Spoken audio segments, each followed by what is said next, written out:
السلام عليكم ورحمة الله تعالى وبركاته. اليوم غادي نتكلموا على الدرون المغربية، ما يسمى بتقرير المصير.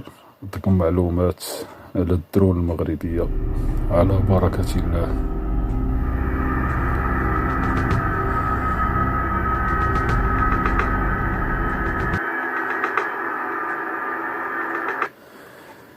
هذه هي الدرون اللي كتقرر المصير بالنسبة للصندالة والعجاج.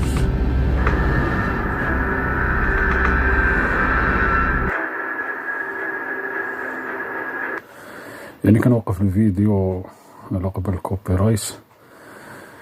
هذه هي الدرع ديال الصحراء المغربية، هذه هي اللي كتقرر المصير لمن سولت له نفسه المساس بأرضنا وصحرائنا.